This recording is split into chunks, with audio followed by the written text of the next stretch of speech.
Looking to improve your life, brush up on your personal growth techniques? You are in the right place. Welcome to Life's Little Lessons with your host, author of Designing Your Own Destiny, Kevin A. Dunlap. Hello, everybody. This is Kevin Dunlap with Life's Little Lessons, and welcome back. Today I have a lady that I actually met a little over 2 years ago, and it's been just a little more than 2 years since we actually seen each other. When I first met her, I found her as a very incredible woman. She's such lively, so high-spirited, and even by just seeing what she's doing on Facebook, she's just doing so much great things out there, and I just wanted to have her on the show. Another reason, well, actually, I would do the introduction first, and I'll give you the other reason. Her name is Jenn Lucas, and this is the first time on our show that we've actually interviewed somebody in Australia. That's right, she's from Sydney, Australia. She's married down there. She has a beautiful little girl. She's into fitness. She's doing other stuff in the mental health arena. And I think she's got some great messages to share with the audience. So first of all, Jenn, welcome to the show today. Hi, thanks for having me. Hi from Sydney. Hi from Las Vegas. So I know right now it's the show that we're recording this. It's 4 o'clock in the afternoon, my time, and it's 9 o'clock in the morning the following morning, your time. Yep, that's right. So I've been wanting to put this together for a few months now. Ever since I started doing the show back in October, I've always wanted to have you on this show. And one of the main reasons, and I know you already know this, but I'm going to share this with the audience. In October 2016, I came out with my book called Designing Your Own Destiny. And even though I did do a quick misspelling, she's actually one of the testimonials on the back cover. I just had to have you on the show because you're just such a phenomenal woman. And thank you for the testimonial. And you're all amazing. Thank you. My pleasure.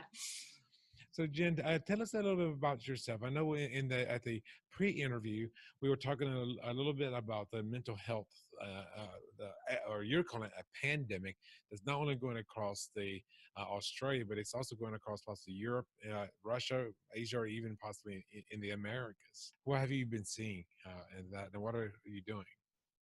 It's really interesting, and just this morning the news was saying that in Australia they believe that mental health conditions or incidents of mental health in people is at a pandemic level in Australia, if not the world. Now, I have always been fascinated with psychology. I've picked up doing the psychology Bachelor of Arts degree, and I'm currently studying.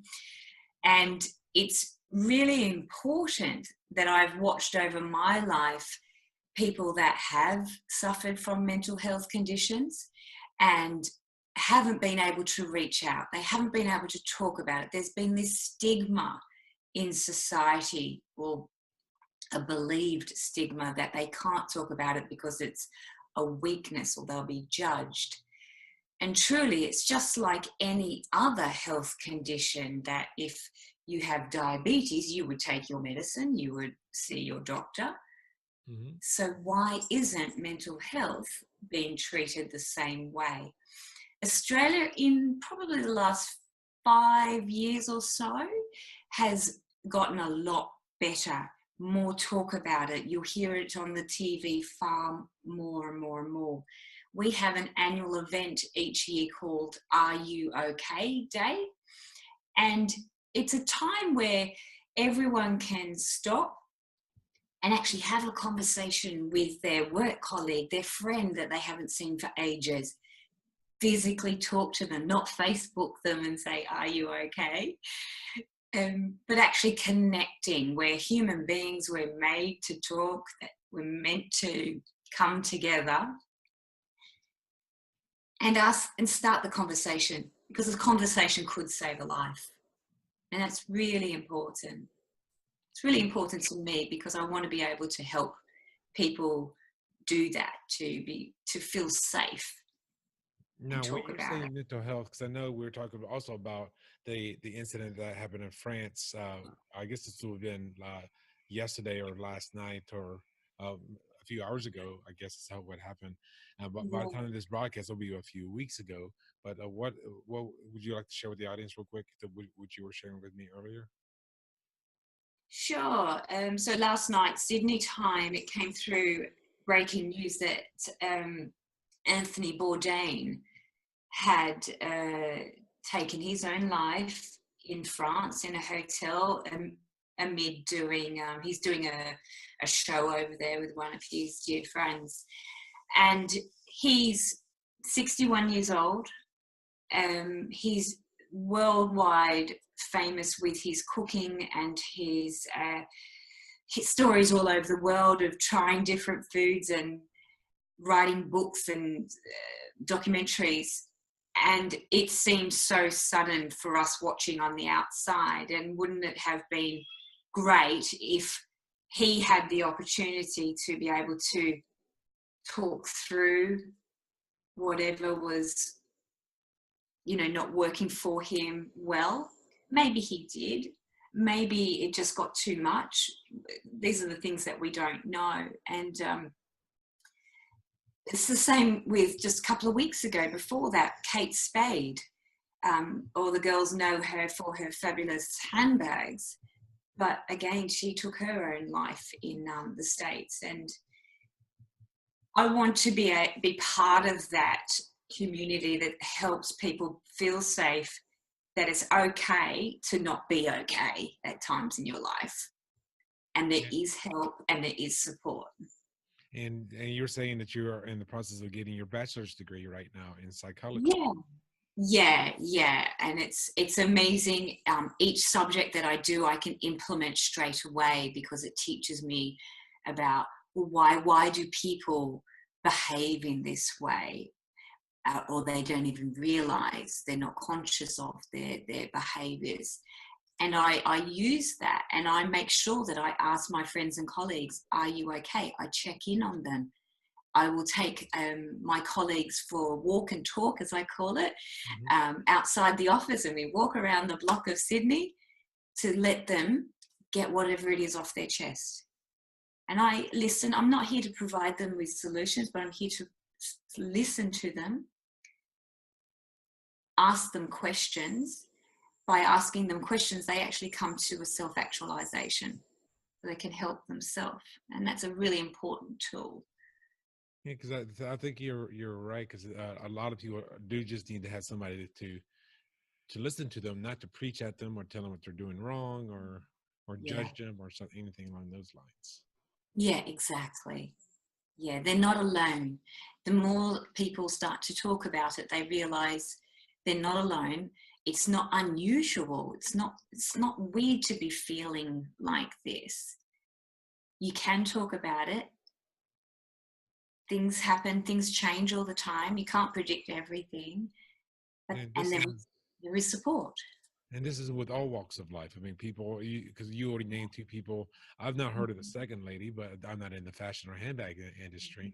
But however, the first gentleman, I've seen his show a few times, and and you can even go back to people like was about 1 or 2 years ago when Robin Williams took his life. Yeah, exactly.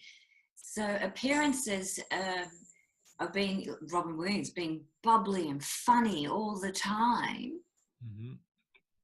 and a lot of people are really good at that because that's their armor, that's their shield that protects them. They think. Yeah, I call it a defense mechanism, but yes. Yeah, totally. Very smart human beings, mammals that we are. We do that so we can make sure that we're still accepted in society. But what if we asked him, "Are you okay?" and checked in on him? And when you say, "Are you okay?" you're not saying, "I'm fine." No, you mean being actual open, honest, and authentic. Too many people, exactly, just going to put that defense wall up. Oh, I'm okay. When there's, and faking that they're all right, and that it's not actually going all that well. Yeah. And it's a little bit of that building trust, and you can remind that person that I'm here. Our conversation can be completely private. I'm not here to judge you. And that's very nice to be able to hear that from somebody verbalize it. I'm not here to judge you. I'm just here to listen. And you can listen to that person, let them go, and then once that conversation's finished, with the "Are you okay?" method, we say, I'm going to check back in with you on tomorrow or in a few hours time, or whatever the appropriate time frame is, and just see how you're going. And how much farther along are you on your educational process? I mean, you say you're in school now. You're working on you told me your bachelor's degree. Yeah, working on my bachelor degree. So I'm second year, so still early days. It's I do it part-time because I work full-time in the insurance corporate world, and so it's going to take a couple of years. Okay, and that's fine. And I'm sure the schooling process is in Australia is very similar to the university schooling process in the U.S. Yeah, I think so. Yes. And another thing for those of you, this is go down a little bit of a tangent line here.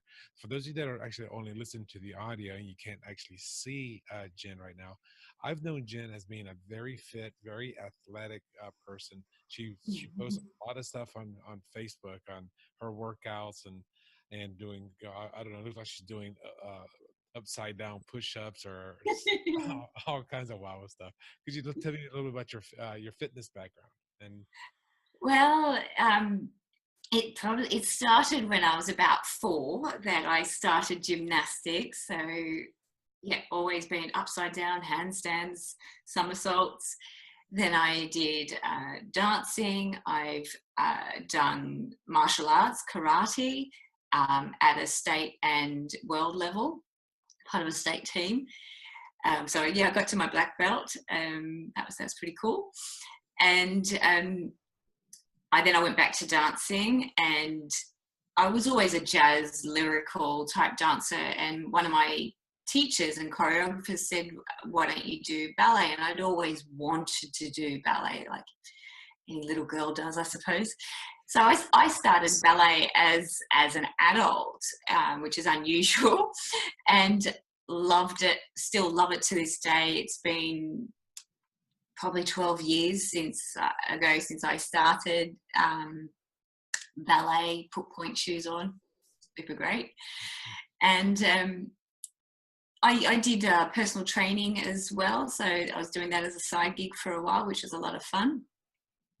And then more so now you'll find me mostly in the gym, but I'll find a metal bar anywhere and use it as a ballet bar.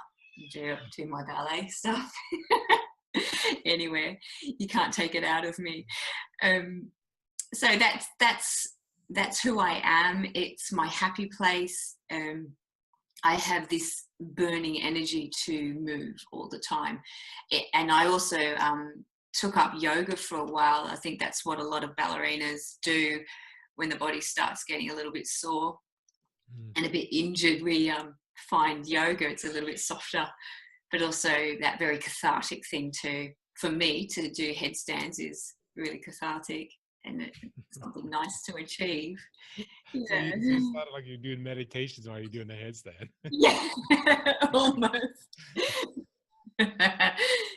Yeah, so your meditation is a great thing. I do that twice a day, so usually in the mornings and just before bed. It's really good, and there's a lot of science again in psychology about how well meditation works on our brain, on our body, on our organisms. So now, do you do like a silent meditation where you just by yourself, or do you have like guided meditations or music? I prefer guided because I like it with the music in the background. Sometimes I'll just have music at night, and it's more about just letting, without overthinking it, going with which thing I want to do right now. What does my body need? I ask it, what do I need? I need a guided. Okay. I know for me, I'm just like when I'm doing yoga, I need to have it guided. I cannot just go and come up with my own routine or sit on my own.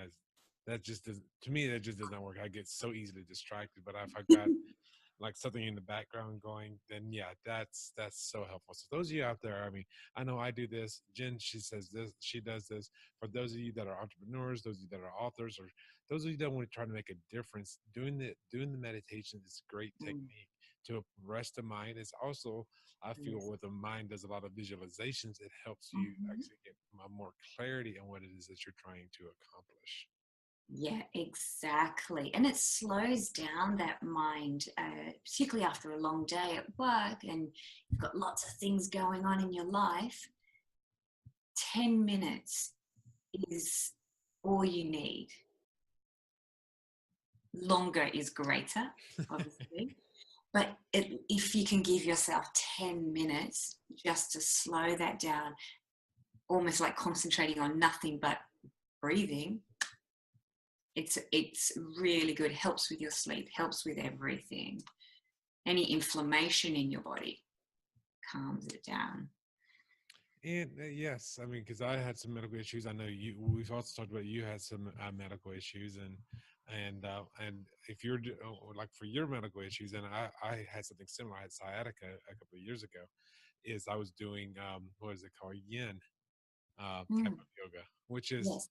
very slow moving, and you're holding the poses for 3 to 5 minutes, and that is the most in the meditation on itself, because it's in a quiet Mhm. room, and you're staying stationary for extended periods of time for like 60 to 90 minutes. And Yeah.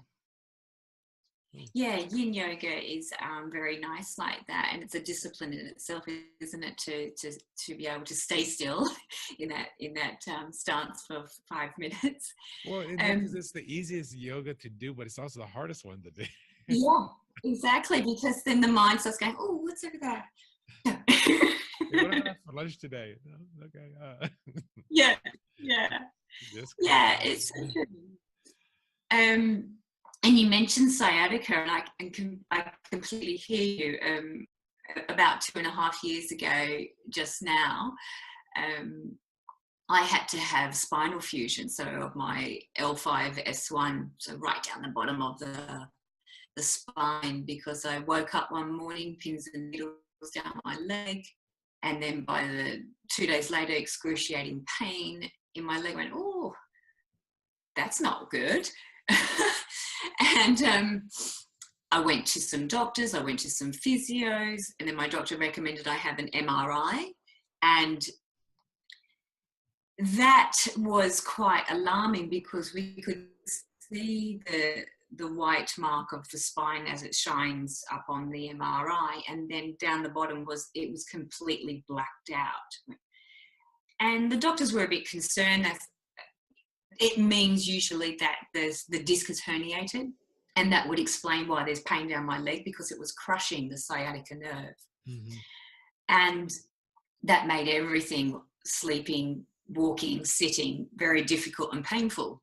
They Yes. were also worried, yeah, they were worried about um, did I have some sort of infection in there? So that 24-hour period that I had to wait for those results to come back was very stressful. Fortunately, it wasn't. It was just a herniated disc. And often in Australia, they say, well, let's just let it see if it settles, because discs do that. Hmm. It didn't settle, it got worse. So I essentially had emergency surgery for them to remove that part of the disc. That day I couldn't walk. That afternoon, amazing, I was walking. So that's the temporary and less invasive approach that we took. But within about a year, I was still in a lot of pain. My spinal bones, my vertebrae didn't line up. So we knew that through the x-rays. And they call that spondylolisthesis. Big, long, fancy word, but if your spine's meant to be stacked like that, mine was that way, And coming forward. for those who's listening to the audio, she was just using her two fists together, and then she just moved her top fist probably almost to where her knuckle, or excuse me, the first bend in the finger was actually at the knuckle. So that was a good couple of inches off. Yeah. or just a few And centimeters. Excuse me, if you're in Australia. yeah, we still use both. Well, I do. I still talk in pounds sometimes, so it might be showing my age. um, so the thing with spinal injuries, they're really debilitating and painful, and you don't sleep well, and so it affects pretty much everything. So I had the surgery in the January 2 years ago, and they do what's called an anterior lumbar fusion. So they go just below the belly button, make an incision through there, and go through to the spine that way. And it's easier to access for the surgeon to do that. So I've got a couple of screws and a prosthesis in my spine, and lots of rehab, which was very frustrating for me, being a very active person, to be literally flat on my back and doing absolute basic movement to re-strengthen all of those, that abdominal area, that spine area. The gluteal maximus, gluteus medius minus muscles, so glutes, is a really important area to keep strong because it holds everything together. And I am so much stronger than I was before the operation. And that's coming from someone who was always a dancer, going to the gym, moving all the time. I'm stronger now because I did take the time to have proper rehab and physio and build up slowly and strongly and properly. Well, let's talk about that for a couple of minutes because we only have about 5 or so minutes left. When you're going through that process, what kind of lessons did you learn from that? Oh, so many. And this is very much about listening to my body, not my ego or my stubbornness. So bringing that inbuilt, if you will, subconscious of my ego, of like, come on, you can do it, you're strong. And determination, I've got a natural determination to do anything. I had to really rein that in and listen to what my body was saying, but also listen to my coach and my physios. They're experts, they've seen this before. And not push myself and be silly. You've only got one spine. Mm-hmm. Got to take care of it. Hey, you can't have a spine transplant, that's for sure. No.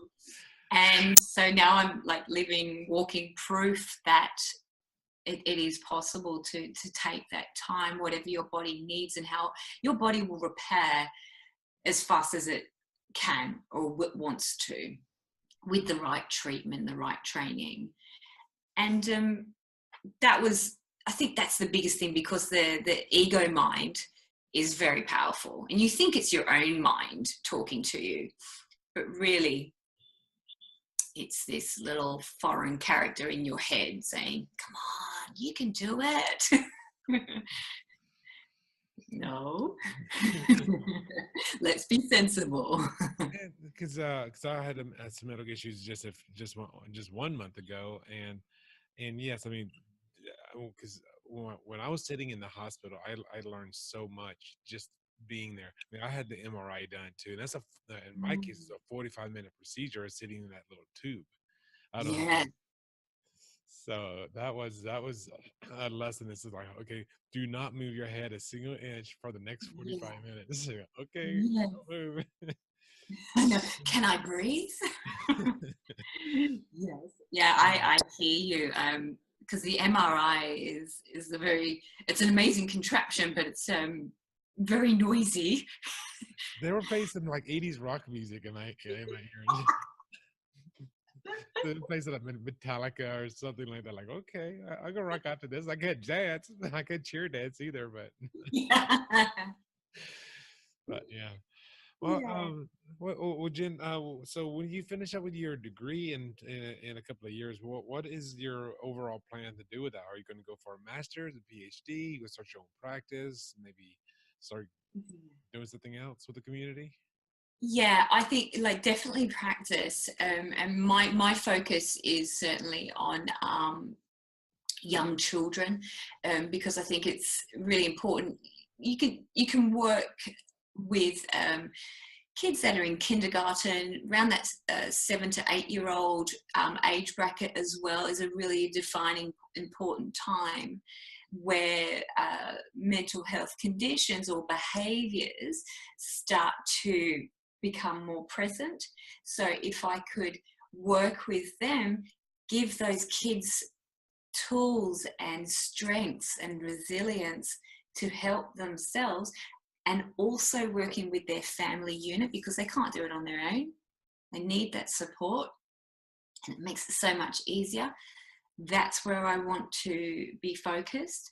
And also my love of movement and dance. I know, as being a dancer, the pressures of being the right shape, the right weight. Even you see lots of very thin ballerinas. Well, there's not that many heavy set ballerinas. They just because it requires so much movement that Yeah, every ballerina that I know is really thin and athletic like yourself. yeah, they are. And in my experience, I've met and I've been there. About we used to joke about, oh, we're not going to eat, and then that can actually then exacerbate. So and you're training like an athlete, that's not going to work. So I want to be able to use with my passion of movement and sport, and just moving and exercising and training every day is part of being normal. Like you get up and brush your hair, working with the mindset around that. So working with those people. The third thing is I also want to, and I love understanding health and exercise efficacy. So why do people, for example, smoke cigarettes when they know that's not healthy for them? I want to know what's going on in up here, and how can I help those people? And find out how many doctors at your local hospital are also smokers. Oh yeah, it's crazy, and they know exactly what it's doing to them. So why do they do that? Mm-hmm. So that's what I want to be part of. Okay. Well, it sounds like you got some great things to go that you're going through right now, and you also got some great things ahead of you. Is there anything that you would like to have, any last words or any parting words that you'd like to have with the audience before we go this afternoon or today? Sure. Two things. Call up your friends that you haven't seen for a while. Go see them. Go have a coffee with them, and ask them, "Are you okay?" And ask them, "Really, are you okay?" And get out there and move. Find your thing that works for you. Is it yoga? Is it going for a walk? Is it going to the gym? I like to lift weights. I find that cathartic. Painful, but then cathartic. Movement, our bodies are designed to move. So get out there and move, and ask your friend, "Are you okay?" Oh, and thank you for sharing that. And that's a good thing, because you do need sometimes you either to be there as the shoulder for somebody to cry on, or turn into somebody that you can just open up to and release some of that stress. Because as you're kind of saying, and as we already talked about 3 suicides, sometimes that inner stress can build up so much that you start thinking of things that are not healthy for you, which is, Yeah. well, obviously killing yourself is not healthy for you, but you may do other things like smoke or drink or other things like that. So finding other escape mechanisms where you can actually be therapeutic in that regard. That's right. Yeah. And movement is a natural pain reliever, and there's a lot of science and proof that when you move, and I remind myself when I'm exercising and my muscle really hurts, I also know that my brain sets off endorphins as a natural therapy to start giving me pain relief. So it's funny that I can finish a session of my gym workout, and sometimes I'm like, that was really painful, but by the time I've had a shower, walked out, I'm like, I've got a bit of a skip in my step. I'm feeling great because the endorphins have gone off in my head. It's naturally relieving me, making me feel better. That the body and the brain is just so amazing like that. And that's a kind of a reminder to me. Back when I lived in North Carolina, actually when I lived in Raleigh, North Carolina, I was dating somebody, and I would go to her and I would go to the gym, and I would work out myself so much that like I could barely walk, especially leg workouts. I could barely walk. And it'd be a Friday afternoon, and then she was like, "Hey, let's go dancing Friday night." It's like, oh, I don't know. But after going dancing, like another 2 hours of doing leg exercises, all that pain was Yeah. gone. I don't know if it's Yeah, from that's endorphins or if right. it's just from just doing something fun and just Yeah, whatever of it is. course. I mean, like this, all the soreness is gone. Yep. Yeah. So find your thing.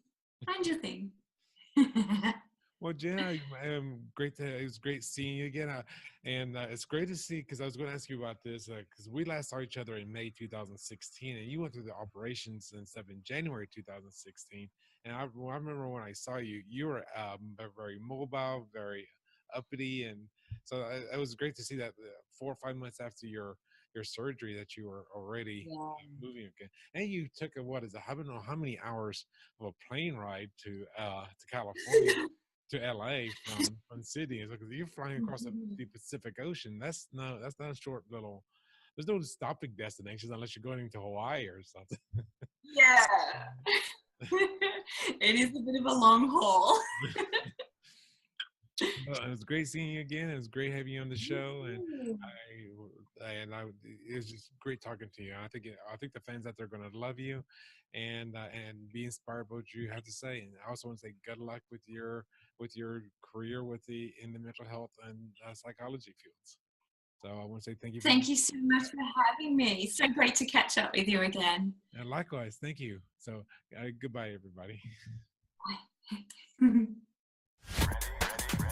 Thanks so much for listening to this episode of Life's Little Lessons with your host, author of Designing Your Own Destiny, Kevin A. Dunlap. For more great content and to stay up to date, visit kevinadunlap.com, facebook.com/kevinadunlap.author, and on Twitter @KevinADunlap. We'll catch you on the next episode of Life's Little Lessons.